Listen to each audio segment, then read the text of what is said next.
ആ ദൈവമേ അങ്ങെന്നെ ഓർമ്മിച്ചിരിക്കുന്നു. Praise the Lord, hallelujah. ഒന്നാമത്തെ കാര്യം എന്താണ്? ദാനിയേൽ ഈ ലോകത്തോട് വിളിച്ചു പറയാണ്.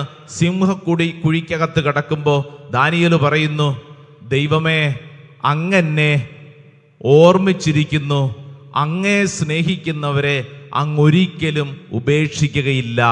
നിനക്ക് ചുറ്റും നിന്നെ തിന്നാൻ വരുന്ന സിംഹങ്ങൾ ചുറ്റുവട്ടത്തും വരും. പട്ടിണി കിടക്കുന്ന അനുഭവം നിനക്കുണ്ടാവും, ഉണ്ടാകും. അങ്ങനെ തന്നെയാ ബൈബിള് പറയുന്നേ.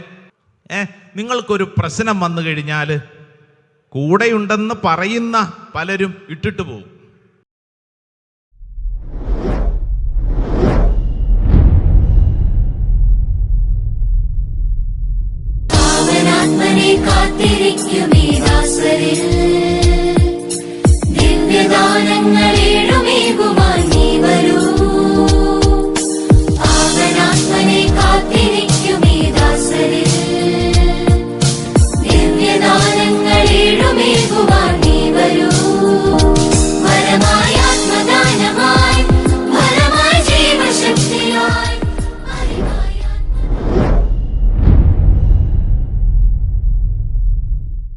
പ്രിയപ്പെട്ടവരെ, ഈ ശുശ്രൂഷയിൽ പങ്കെടുക്കുന്ന ഓരോ വ്യക്തിക്കും വേണ്ടി പരിശുദ്ധാത്മാവ് സമ്മാനിക്കുന്ന അതിശക്തമായ ഒരു ദൈവവചനം, പഴയ നിയമത്തിലെ ദാനിയേലിന്റെ പ്രവചനം 14-ാം അധ്യായം 38-ാം തിരുവചനം. Book of Daniel chapter 14 verse 38. Bible ഉണ്ടെങ്കിൽ ഒന്ന് തുറന്നെടുത്ത് വായിക്കണം. ദാനിയേലിന്റെ പ്രവചനം 14-ാം അധ്യായം 38-ാം തിരുവചനം. അതിൽ ദാനിയേൽ ഇങ്ങനെ പറയുകയാണ്. ഒരു പ്രധാനപ്പെട്ട വചനഭാഗമാണ്, അത് നമുക്ക് പഠിക്കണം. ദാനിയേൽ പറഞ്ഞു, അങ്ങെന്നെ ഓർമ്മിച്ചിരിക്കുന്നു, അങ്ങേ സ്നേഹിക്കുന്നവരെ അങ്ങ് ഉപേക്ഷിച്ചിട്ടില്ല. ഇതാണ് വചനം. വലതുകരം ഉയർത്തിപ്പിടിച്ച് നമുക്ക് ഈ വചനം ഒന്ന് ഏറ്റുപറയാം. ദാനിയേൽ പറഞ്ഞു, ഉച്ചത്തിൽ പറഞ്ഞ ദാനിയേൽ പറഞ്ഞു, ദൈവമേ അങ്ങെന്നെ ഓർമ്മിച്ചിരിക്കുന്നു, അങ്ങേ സ്നേഹിക്കുന്നവരെ അങ്ങ് ഉപേക്ഷിച്ചിട്ടില്ല. ഇപ്പം കൂടെ ഉച്ചത്തിലൊന്ന് ഏറ്റു പറയാം. ദാനിയേലിന്റെ പുസ്തകം 14-ാം അധ്യായം 38-ാം തിരുവചനം. ദാനിയേൽ പറഞ്ഞു, ദൈവമേ അങ്ങെന്നെ ഓർമ്മിച്ചിരിക്കുന്നു, അങ്ങേ സ്നേഹിക്കുന്നവരെ അങ്ങ് ഉപേക്ഷിച്ചിട്ടില്ല. ഹല്ലേലൂയ. ദാനിയേൽ ഒരു കാര്യം പറയുകയാണ്. ഒരു പ്രധാനപ്പെട്ട കാര്യം ദാനിയേൽ ഈ ലോകത്തോട് വിളിച്ചു പറയുകയാണ്. എന്താണ് പറഞ്ഞിരിക്കുന്നത്? ദൈവമേ അങ്ങെന്നെ ഓർമ്മിച്ചിരിക്കുന്നു. ഒന്നാമത്തെ കാര്യം അതാണ്. ദൈവമേ അങ്ങെന്നെ ദൈവമേ അങ്ങെന്നെ ഓർമ്മിച്ചിരിക്കുന്നു. Praise the Lord, hallelujah. ഒന്നാമത്തെ കാര്യം എന്താണ്? ദൈവമേ അങ്ങെന്നെ ഓർമ്മിച്ചിരിക്കുന്നു. രണ്ടാമത്തെ കാര്യം, അങ്ങേ സ്നേഹിക്കുന്നവരെ അങ്ങ് ഉപേക്ഷിച്ചിട്ടില്ല. ഒന്നാമത്തെ കാര്യം ഉച്ചത്തിപ്പറ, ദൈവമേ അങ്ങ് എന്നെ ഓർമ്മിച്ചിരിക്കുന്നു. ഞാൻ ദൈവത്തെ ഓർമ്മിച്ചിരിക്കുന്നു എന്നല്ല, ദൈവം എന്നെ ഓർമ്മിച്ചിരിക്കുന്നു. രണ്ടാമത്തെ കാര്യം, അങ്ങയെ സ്നേഹിക്കുന്നവരെ അങ്ങ് ഒരിക്കലും ഉപേക്ഷിക്കുകയില്ല. Praise the Lord. രണ്ട് കാര്യങ്ങൾ ദാനിയേൽ ഈ ഒരൊറ്റ വചനത്തിൽ നമ്മളെ പഠിപ്പിക്കുകയാണ്. ഇതങ്ങ് പഠിച്ചോണം. ഇത് പഠിച്ചു കഴിഞ്ഞാൽ ഒത്തിരി കാര്യങ്ങൾ പരിശുദ്ധാത്മാവി വചനത്തിലൂടെ നമ്മളെ ഓർമ്മപ്പെടുത്തി തരും. ഒന്നാമത്തെ കാര്യം എന്താണ്? ദൈവമേ അങ്ങ് എന്നെ ഓർമ്മിച്ചിരിക്കുന്നു. രണ്ടാമത്തെ കാര്യം, അങ്ങയെ സ്നേഹിക്കുന്നവരെ അങ്ങൊരിക്കലും ഉപേക്ഷിക്കുകയില്ല. Praise the Lord, hallelujah, hallelujah. Daniel ഈ ഒരു പ്രധാനപ്പെട്ട സന്ദേശം പറഞ്ഞത് എപ്പോൾ, എവിടെ വെച്ചാണ് ദാനിയേൽ ഇത് പറഞ്ഞത്? വിശുദ്ധ ഗ്രന്ഥത്തിൽ ദാനിയേലിന്റെ ഒരു പുസ്തകം തന്നെയുണ്ട്. വായിച്ചിട്ടുണ്ടോ?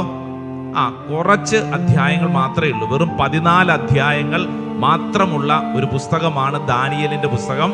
അതിന്റെ അവസാനത്തെ അധ്യായത്തിൽ നിന്നാണ് നമ്മൾ ഇത് വായിച്ചത്. 14 അധ്യായം 38 തിരുവചനം. അപ്പൊ ദാനിയേല് ഇങ്ങനെ പറയണമെങ്കിൽ എന്തോ കാരണമുണ്ടല്ലോ. എന്താ കാരണം? എവിടെ കിടക്കുമ്പോഴാ ദാനിയേൽ ഇത് പറയുന്നത്? സിംഹക്കുഴിയിൽ കിടക്കുമ്പോഴാണ് ദാനിയേൽ പറയുന്നത്. സിംഹക്കുഴിയിൽ കിടക്കുമ്പോഴാണ് ആര് പറയുന്നത്? ദാനിയേൽ പറയുന്നത്. ഹല്ലേലൂയാ, ഹല്ലേലൂയാ. ഇവിടെ ഇരിക്കുന്ന നമ്മളിൽ പലരും സിംഹത്തിന്റെ കുഴി അല്ലെങ്കിലും പല കുഴിയിലാണ് കിടക്കുന്നത്. പല പല ദുർഭഗമായ അവസ്ഥയിൽ കിടക്കുന്നത്. സത്യമല്ലേ? പുറമേ നോക്കുമ്പോ കുഴപ്പമൊന്നും ഇല്ലെങ്കിൽ ശരിയാണ് അച്ഛാ, ഞങ്ങളുടെ ജീവിതവും ഒരു വലിയ കുഴിക്കകത്താണ് അല്ലേ? സിംഹം ഇല്ലെങ്കിലും അതിന് തക്ക ചില മൃഗങ്ങളൊക്കെ ചുറ്റുവട്ടത്തുണ്ട്, അതിൻ്റെയൊക്കെ അകത്താണ് ഞാൻ കിടക്കുന്നത് എന്നിങ്ങനെ ഭാരപ്പെടുന്ന അനേകരുണ്ട്. ദാനിയേല് ഒരു കാര്യം നമ്മളെ പഠിപ്പിക്കുകയാണ്. ദാനിയേൽ ഈ ലോകത്തോട് വിളിച്ചു പറയാണ്, കുഴിക്കകത്ത് കിടക്കുമ്പോ ദാനിയേല് പറയുന്നു, ദൈവമേ, അങ്ങെന്നെ ഓർമ്മിച്ചിരിക്കുന്നു, അങ്ങേ സ്നേഹിക്കുന്നവരെ അങ്ങൊരിക്കലും ഉപേക്ഷിക്കുകയില്ല. Praise the Lord, hallelujah, hallelujah. ദാനിയേലിന്റെ പുസ്തകം 14 അധ്യായം 31 തിരുവചനത്തിൽ നമ്മൾ ഇങ്ങനെ വായിക്കും, അവർ ദാനിയേലിനെ സിംഹങ്ങളുടെ കുഴിയിൽ എറിഞ്ഞു. 6 ദിവസം അവൻ അവിടെ കഴിച്ചുകൂട്ടി. 7 സിംഹങ്ങൾ ആ കുഴിയിൽ ഉണ്ടായിരുന്നു. എത്ര സിംഹങ്ങൾ? 7 സിംഹങ്ങളുള്ള ഒരു കുഴിക്കകത്ത് കിടക്കുവാണ് ആര്? ദാനിയേൽ. ദാനിയേൽ ആ കുഴിക്കകത്ത് കിടക്കുമ്പോൾ ഇങ്ങനെ 6-7 ദിവസങ്ങളായി ഒന്നും കഴിക്കാനില്ല, പട്ടിണി കിടക്കുന്ന സിംഹങ്ങൾ. സ്വാഭാവികമാണ് അടുത്തത് ആരെയാണ് എടുത്ത് തിന്നാൻ പോകുന്നത്? ദാനിയേലിനെ. അപ്പൊ ദാനിയേൽ അവിടെ കിടന്നുകൊണ്ട് സിംഹങ്ങളുടെ എന്ന് പറഞ്ഞാൽ കുഴി മാത്രമല്ല, പ്രതിസന്ധി, ശത്രുക്കൾ, തന്നെ തിന്നാൻ പോകുന്ന മൃഗങ്ങൾ, അതിൻ്റെ ഇടയ്ക്ക് കിടന്ന് കരങ്ങൾ ഉയർത്തി പറയാണ്, ദൈവമേ, അങ്ങെന്നെ ഓർമ്മിച്ചിരിക്കുന്നു, അങ്ങയെ സ്നേഹിക്കുന്നവരെ അങ്ങൊരിക്കലും ഉപേക്ഷിക്കുകയില്ല. Praise the Lord, hallelujah. Daniel പറയാണ്, ദൈവം വിശ്വസ്തനാണ്, ദൈവത്തെ സ്നേഹിക്കുന്നവരെ ദൈവം ഒരിക്കലും ഉപേക്ഷിക്കുകയില്ല. ദൈവത്തെ പറ, ദൈവത്തെ സ്നേഹിക്കുന്നവരെ. വെറുതെ അങ്ങ് ദൈവം സംരക്ഷിച്ചോളൂ എന്നല്ല, ദൈവത്തെ സ്നേഹിക്കുന്നവരെ ദൈവം ഒരിക്കലും ഉപേക്ഷിക്കുകയില്ല. ഹല്ലേലൂയ, ഹല്ലേലൂയ എന്ന് പറഞ്ഞു കഴിഞ്ഞാൽ അർത്ഥം എന്താ? നിന്റെ ജീവിതത്തിൽ നിനക്ക് പല പ്രതിസന്ധികളും ഉണ്ടാവും. നീ കുഴിക്കകത്ത് കിടക്കുന്ന അനുഭവം ഉണ്ടാവും. നിനക്ക് ചുറ്റും നിന്നെ തിന്നാൻ വരുന്ന സിംഹങ്ങൾ ചുറ്റുവട്ടത്തും വരും. പട്ടിണി കിടക്കുന്ന അനുഭവം നിനക്കുണ്ടാവും, ഉണ്ടാകും, ഉണ്ടാകും. അങ്ങനെ തന്നെയാ ബൈബിള് പറയുന്നേ. എന്ന് പറഞ്ഞു കഴിഞ്ഞാൽ ഇതൊന്നും ഉണ്ടാവില്ല എന്നല്ല, ഇതെല്ലാം ഉണ്ടാവും. പക്ഷേ നിനക്ക് ദൈവത്തെ സ്നേഹമുണ്ടോ? ദൈവം നിന്നെ ഉപേക്ഷിക്കുകയില്ല. അടുത്തിരിക്കുന്നവരോട് പറഞ്ഞു കൊടുത്തേ, ദൈവം നിന്നെ ഉപേക്ഷിക്കുകയില്ല. ഹല്ലേലൂയ. അത് പറയാൻ എളുപ്പമാണ്. ഇതിനു മുമ്പ് നമ്മൾ പറഞ്ഞിട്ടുണ്ട്, ദൈവം നിന്നെ ഉപേക്ഷിക്കുകയില്ല. പക്ഷേ അതിനു മുമ്പ് ഒരു പ്രധാനപ്പെട്ട കാര്യമുണ്ട്. എന്തുവാ? ദൈവത്തെ സ്നേഹിക്കുന്നവരെ ദൈവം ഉപേക്ഷിക്കുകയില്ല. അത് പറഞ്ഞു കൊടുത്തേ. ദൈവത്തെ സ്നേഹമുണ്ടോ ചേട്ടാ? ദൈവം ഉപേക്ഷിക്കുകയില്ല. ദൈവത്തെ സ്നേഹം ഉണ്ടാവണം, ദൈവത്തോട് സ്നേഹം ഉണ്ടാവണം. ഇന്ന് ഈ ശുശ്രൂഷയിൽ പങ്കെടുക്കുന്നവരൊക്കെ ഈ സ്നേഹം ഉള്ളിലുള്ളത് കൊണ്ടാണ് ഇവിടെ വന്നിരിക്കുന്നത്. ഈ സ്നേഹം ഉള്ളിലുള്ളത് കൊണ്ട്. അതുകൊണ്ട് നമുക്കൊരു ഗ്യാരണ്ടി ഉണ്ട്. എന്തുവാ ഗ്യാരണ്ടി? ദൈവം എന്നെ ഉപേക്ഷിക്കുകയില്ല. ഞാൻ ഏത് വലിയ പ്രതിസന്ധിയുടെ കുഴിയിലാണെങ്കിലും, എത്ര വലിയ അസ്വസ്ഥതയാണെങ്കിലും ദൈവം എന്നെ ഉപേക്ഷിക്കുകയില്ല. ഹല്ലേലൂയ. നിങ്ങൾക്ക് പഠിക്കാൻ പറ്റിയൊരു നല്ല വചനം വിശുദ്ധ പൗലോസ്ലീഹ കൊരിന്ത്യർക്ക് എഴുതിയ 1-ാം ലേഖനം 10-ാം അധ്യായം 13-ാം തിരുവചനം. Saint Paul's letter to Corinthians chapter 10 verse 13. 10-ാം അധ്യായം 13-ാം വചനം. നല്ല സുന്ദരമായ വചനമാണ്. വചനം ഇങ്ങനെയാണ് പറയുന്നത്: മനുഷ്യ സാധാരണമല്ലാത്ത ഒരു പ്രലോഭനവും നിങ്ങൾക്ക് നേരിട്ടിട്ടില്ല. ദൈവം വിശ്വസ്തനാണ്. ദൈവം നിങ്ങളുടെ ശക്തിക്ക് അതീതമായ പ്രലോഭനങ്ങൾ ഉണ്ടാകാൻ അവിടുന്ന് അനുവദിക്കുകയില്ല. അടുത്ത വചനം ശ്രദ്ധിച്ചോണേ. പ്രലോഭനങ്ങൾ ഉണ്ടാകുമ്പോൾ അവയെ അതിജീവിക്കാൻ വേണ്ട ശക്തി അവിടുന്ന് നിങ്ങൾക്ക് നൽകും. അതായത് പ്രശ്നം ഉണ്ടാവും, പ്രലോഭനങ്ങൾ ഉണ്ടാവും, സങ്കടപ്പെടുത്തുന്ന കാര്യങ്ങൾ ഉണ്ടാകും. പക്ഷേ ദൈവം വിശ്വസ്തനാണ്. Praise the Lord. ഹല്ലേലൂയ. ആര് വിശ്വസ്തനാണ്? പറയ്. നമ്മൾ വിശ്വസ്തനാണോ? അല്ലല്ല. നിങ്ങളൊന്ന് ആലോചിച്ച് നോക്കിയേ. നിങ്ങളൊരു കുഴി കിടക്കുമ്പോൾ ആര് നിങ്ങളുടെ കൂടെ ഉണ്ടാവും? നിങ്ങൾക്കൊരു പ്രശ്നം വന്നു കഴിഞ്ഞാൽ കൂടെയുണ്ടെന്ന് പറയുന്ന പലരും ഇട്ടിട്ട് പോകും, അല്ലേ? ഒരു സാമ്പത്തിക പ്രതിസന്ധി കഴിഞ്ഞ ദിവസം പ്രാർത്ഥിക്കാൻ വന്നൊരു ചേട്ടൻ എന്നോട് പറഞ്ഞത്, അച്ഛാ എനിക്ക് ഒത്തിരി സുഹൃത്തുക്കളുണ്ട്, പക്ഷെ ഞാനൊരു കാര്യം മനസ്സിലാക്കി. ഞാൻ പറഞ്ഞു, എന്തു മനസ്സിലാക്കി? അച്ഛാ, ഒരാവശ്യം വരുമ്പോൾ ഒറ്റെണ്ണം കൂടെ ഉണ്ടായില്ല. കഴിഞ്ഞ ദിവസം അച്ഛാ എനിക്ക് വലിയൊരു സാമ്പത്തികമായിട്ടുള്ളൊരു പ്രതിസന്ധി. അപ്പൊ എനിക്ക് വലിയ ആത്മവിശ്വാസമാണ്, കാരണം ഒറ്റ ഫോൺ കോളിൽ ഇവരൊക്കെ സഹായിക്കും. എൻ്റെ അച്ഛാ, ഞാൻ വിളിച്ചു, ഞാൻ എൻ്റെ ജീവിതത്തിൽ ഇന്ന് വരെ ഇങ്ങനെ ഇവർ പെരുമാറുമെന്ന് വിചാരിച്ചിട്ടില്ല. അവര് പറയണ ഉത്തരങ്ങൾ കേട്ട് ഞാൻ ഞെട്ടിപ്പോയി അച്ഛാ.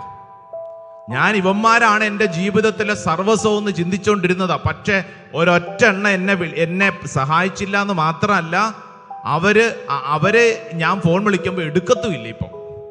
എന്ന് പറഞ്ഞു കഴിഞ്ഞാൽ അവരുടെ ചിന്ത ഞാൻ പണം ചോദിച്ചാ വിളിക്കുന്നത്. ഒരാവശ്യം വരുമ്പോ ഒരുത്തനും ഉണ്ടായില്ല, ഒരാവശ്യം വരുമ്പോൾ ഒരുത്തനും ഉണ്ടായില്ല. ഉണ്ടാകുമെന്നൊക്കെ നമ്മളെ പറഞ്ഞ് പരുത്തി ഇങ്ങനെയൊക്കെ വെക്കും, പക്ഷെ ഒരാവശ്യം വരുമ്പോ ഉണ്ടായില്ല. പക്ഷേ ദൈവം ഉണ്ടാവും. ആരെല്ലാം നിന്നെ ഉപേക്ഷിച്ചാൽ ആരുണ്ടാവും? ദൈവം ഉണ്ടാവും. Price the Lord. Hallelujah, hallelujah. ദൈവമേ കൂടെ ഉണ്ടാവുകയുള്ളൂ. ഉദാഹരണത്തിന് പത്രോസ് ഈശോ വെള്ളത്തിന്റെ മുകളിലൂടെ നടക്കുന്ന കണ്ടപ്പോ പത്രോസിന് ആഗ്രഹം.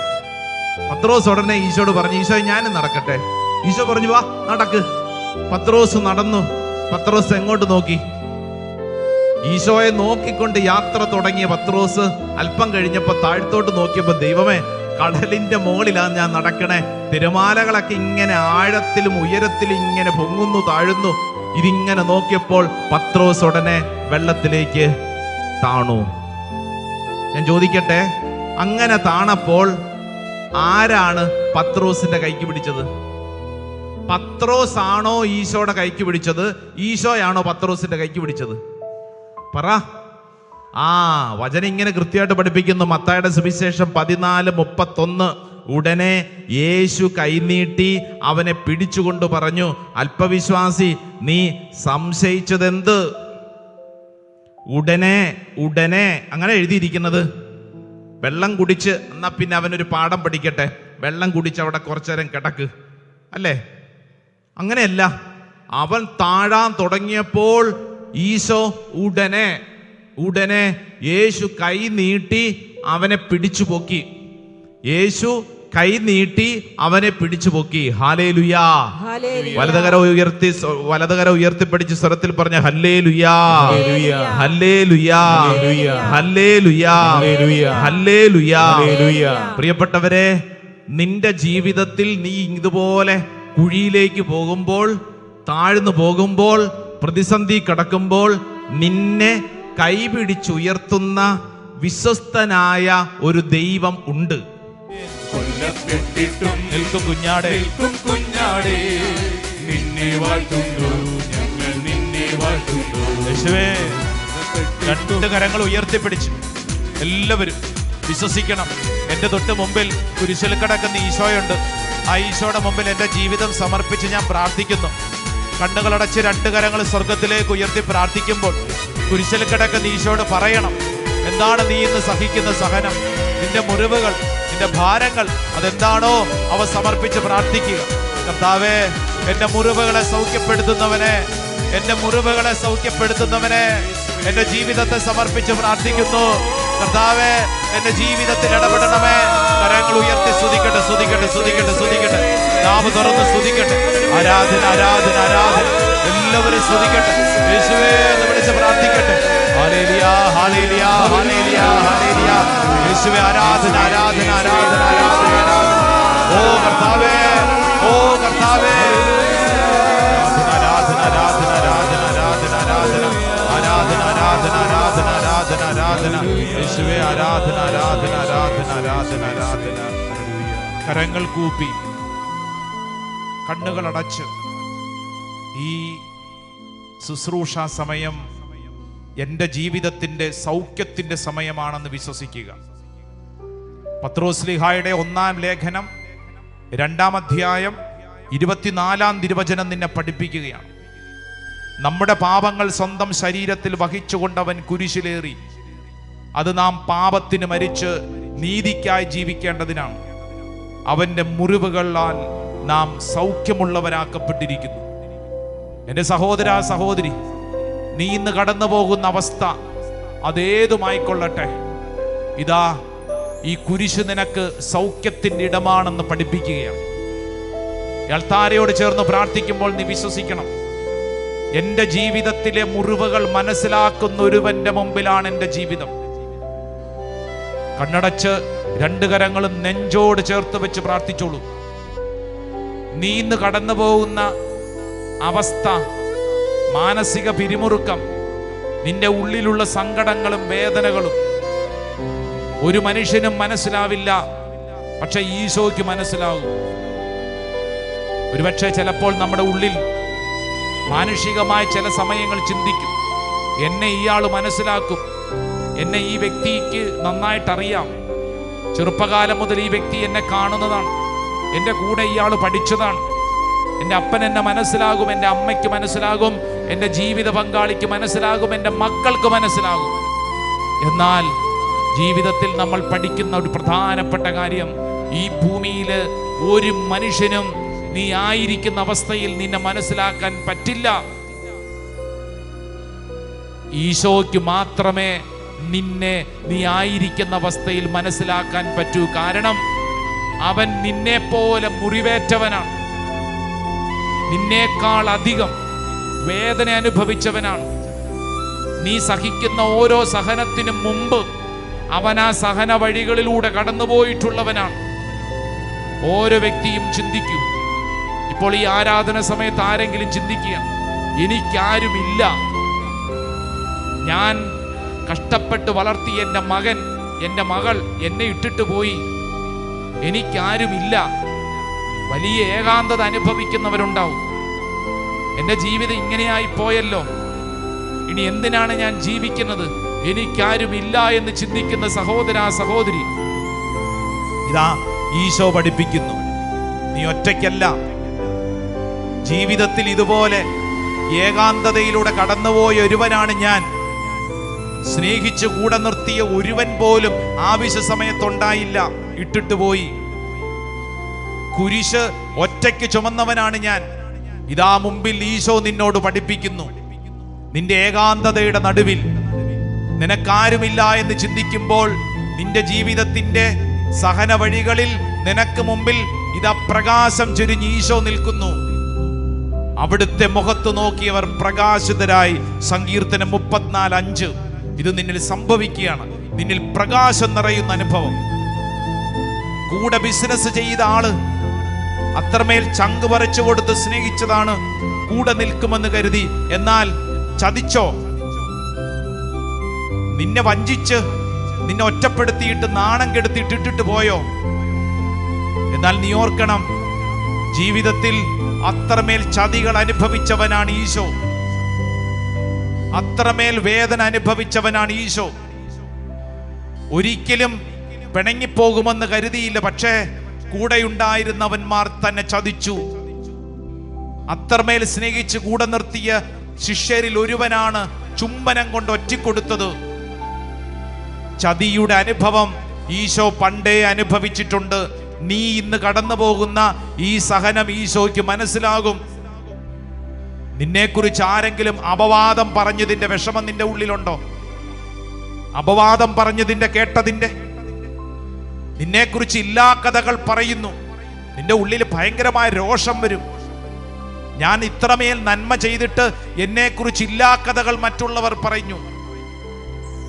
അവരോട് നമുക്ക് രോഷവും ദേഷ്യവും അരിശവും പകയും വരും. എന്നാൽ അവനെ നോക്കിയവർ പ്രകാശിതരായി. ഇതാ ഈ പരിശുദ്ധ അൾത്താര നിന്നെ പഠിപ്പിക്കുന്ന കാര്യം, ഈ ഭൂമിയിൽ യേശുവിനെ പോലെ അപവാദം കേട്ട വേറെ ആരുമില്ല. യേശുവിനെ പോലെ അപവാദം കേട്ടവൻ, ഒരു തിന്മ പോലും ചെയ്യാതിരുന്നിട്ടും കഥകളും ഉപകഥകളും അവനെക്കുറിച്ച് നാട്ടുകാർ പറഞ്ഞു വരുത്തി, പലതരത്തിൽ അവനെ ഭ്രാന്തനെന്ന് മുദ്ര കുത്തി. നിന്റെ ജീവിതത്തിൽ ഒരുപക്ഷെ നിനക്ക് വിലയില്ലെന്നും ഗുണമില്ലെന്നും കഴിവില്ലെന്നും പറഞ്ഞ്, നിന്നെ കൊണ്ട് എന്തിനു കൊള്ളാമെന്നും പറഞ്ഞ് നിന്നെ മാറ്റി നിർത്തിയിട്ടുണ്ടോ? ഒരുപക്ഷെ ഇപ്പോൾ ഈ ശുശ്രൂഷയിൽ പങ്കെടുക്കുന്ന ചില രോഗികളുണ്ടല്ലോ, അവരുടെ ഉള്ളിൽ വല്ലാത്ത ഭാരമുണ്ട്.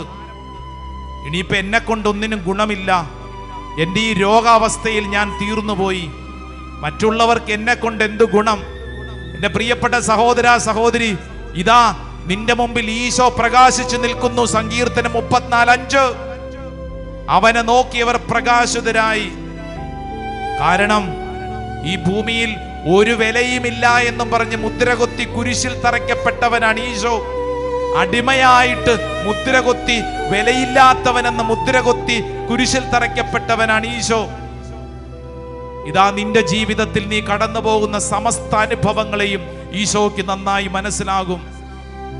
നിന്നെ ആരെങ്കിലും കൊല്ലാൻ ശ്രമിച്ചിട്ടുണ്ടോ? നിന്റെ വളർച്ചയെ നശിപ്പിക്കുന്ന തരത്തിൽ നിനക്കെതിരെ ആരെങ്കിലും ഏതെങ്കിലും ക്ഷുദ്രപ്രയോഗങ്ങൾ, മന്ത്രവാദം, കൂടോത്രം, ആഭിചാര പ്രക്രിയ, നിന്റെ ജീവിതത്തെ നശിപ്പിക്കാൻ ആരെങ്കിലും ശ്രമിച്ചിട്ടുണ്ടോ? നീ ഓർക്കണം, ഈശോയെ കൊല്ലാൻ ശ്രമിച്ചവരുണ്ട്, ഈശോയ്ക്കെതിരെ കല്ലുകൾ എടുത്തവരുണ്ട്, അവസാനം ഈശോയെ അപവാദങ്ങൾ പറഞ്ഞ് അവനെ നശിപ്പിക്കാൻ കുരിശിലേറ്റിയവരുണ്ട്. നിന്റെ സഹനം ഈശോയ്ക്ക് നന്നായി മനസ്സിലാകും, ഈശോയ്ക്ക് നന്നായി മനസ്സിലാകും. ഒരുപക്ഷെ നീ ചിന്തിക്കും, ഞാൻ ഒരു തെറ്റും ചെയ്തില്ലല്ലോ, ഞാൻ ഒരു തെറ്റും ചെയ്തില്ലല്ലോ, എന്തുകൊണ്ട് എനിക്ക് മാത്രം ഇങ്ങനെ, എന്തുകൊണ്ട് എനിക്ക് മാത്രം ഇങ്ങനെ? എന്റെ സഹോദര സഹോദരി, ഇതാ ഈശോ നിന്റെ മുമ്പിൽ പഠിപ്പിക്കുന്ന പാഠം. ഈ ഭൂമിയിൽ ഒരു മനുഷ്യനെ പോലും വാക്കുകൊണ്ടോ വേദനിപ്പിക്കോ ഒരു പ്രവൃത്തി കൊണ്ടോ സങ്കടപ്പെടുത്താത്തവനാണ് ഈശോ. ആ ഈശോയെ കുരിശിലേറ്റിയെങ്കിൽ അവനേറ്റടികൾ, അവന്റെ ശരീരത്തിലെ മുറിവ് നിനക്ക് സൗഖ്യത്തിന്റെ ഇടമാണ്. രണ്ട് കരങ്ങൾ ശിരസിൽ ഒന്ന് കമഴ്ത്തി വെച്ചോളൂ. ഇപ്പോൾ പ്രാർത്ഥിക്കുന്ന ഈ സമയം നിങ്ങൾ എവിടെയാണെങ്കിലും നിങ്ങളുടെ പക്കലേക്ക് ദൈവത്തിന്റെ ആത്മാവ് അത്ഭുതകരമായിട്ട് പ്രവർത്തിക്കുന്നുണ്ട്. വിശ്വസിക്കൂ. 1 പത്രോസ് 2:24. നമ്മുടെ പാപങ്ങൾ സ്വന്തം ശരീരത്തിൽ വഹിച്ചുകൊണ്ടവൻ കുരിശിലേറി. അത് നാം പാപത്തിന് മരിച്ച് നീതിക്കായി ജീവിക്കേണ്ടതിനാണ്. അവന്റെ മുറിവിനാൽ നാം സൗഖ്യമുള്ളവരാക്കപ്പെട്ടിരിക്കുന്നു. വിശ്വസിക്കണം. യേശുവിന്റെ മുറിവിനാൽ ഞാൻ സൗഖ്യപ്പെടുന്ന സമയം, യേശുവേറ്റടികളാൽ ഞാൻ സൗഖ്യപ്പെടുന്ന സമയം, അവന്റെ മുറിവിനാൽ ഞാൻ സൗഖ്യപ്പെടുന്ന സമയം. ഇതാ നീ വിശ്വസിക്കൂ. ഈ ഭൂമിയിൽ നീ ആയിരിക്കുന്ന അവസ്ഥയിൽ നിന്നെ മനസ്സിലാക്കാൻ യേശുവിന് പറ്റും. ആ യേശു നിന്നെ സൗഖ്യപ്പെടുത്തുന്നു. യേശു നിന്നോട് സംസാരിക്കുന്നു. യേശു നിന്റെ ജീവിതത്തിൽ ഇടപെടുന്നു. ഒന്ന് കണ്ണടച്ചൊന്ന് സ്തുതിച്ചൊന്ന് പ്രാർത്ഥിച്ചേ. നാവ് തുറന്ന് ഹൃദയം തുറന്നൊന്ന് സ്തുതിച്ചേ. പോരല്ലോ, എല്ലാവരും ഹൃദയം തുറന്ന് യേശുവേ എന്ന് പറഞ്ഞൊന്ന് സ്തുതിക്കട്ടെ. യേശുവേ എന്ന് പറഞ്ഞൊന്ന് വിളിക്കട്ടെ. യേശുവേ എന്ന് പറഞ്ഞ് വിളിക്കട്ടെ. ആരാധന ആരാധന ആരാധന ആരാധന ആരാധന ആരാധന ആരാധന ആരാധന ആരാധന ആരാധന ആരാധന ആരാധന ആരാധന ആരാധന ആരാധന ആരാധന ആരാധന. യേശുവേ യേശുവേ ഈശോ